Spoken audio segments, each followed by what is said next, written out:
students. Today our topic is the automatic nervous system and the voluntary nervous system. We will discuss these two types of nervous system. The term auto means self and noms means governing. So autonomic nervous system means self-governing nervous system.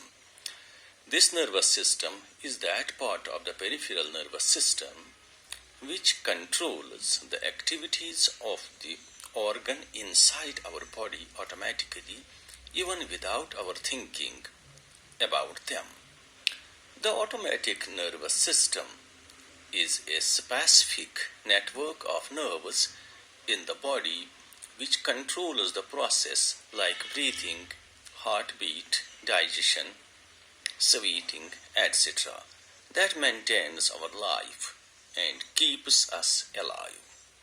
The nerves of the automatic nervous system are attached to the smooth muscles of the various internal organs of the human body like heat, heart, blood vessels, alimentary canal, lungs, kidneys, urinary bladder, glands, and skin, etc.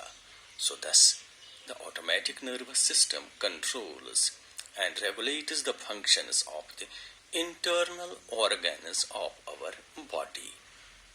Now the second one is voluntary nervous system.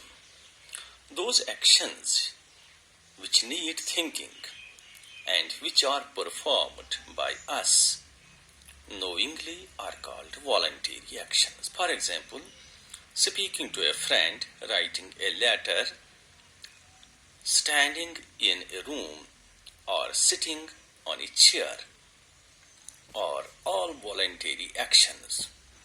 The voluntary nervous system helps us take voluntary actions which are under the conscious control of the brain.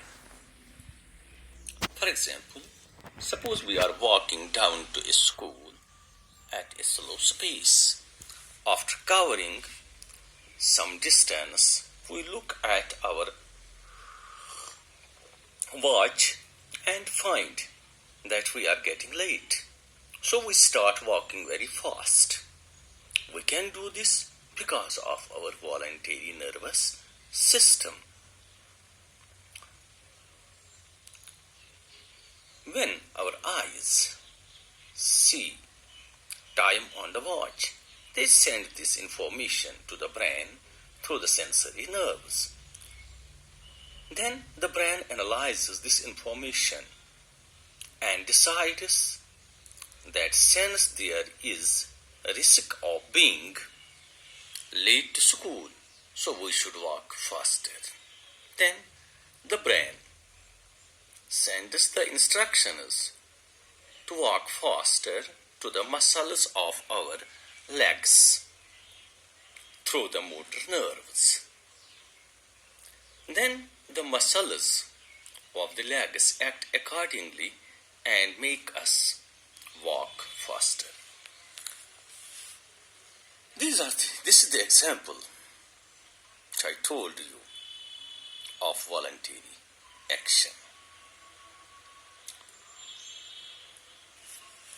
Then central nervous system. The central nervous system consists of the brain and spinal cord. Like a telephone exchange with ingoing and outgoing wires, it is responsible for coordination and control of activities of nervous system. The work of central nervous system is to direct incoming messages to the motor nerves that are connected to the parts of the body which will respond to a stimulus. In complicated response, the brain and spinal cord are both involved. That is, in complicated response, central nervous system is involved. The central nervous system enables a person to give a more appropriate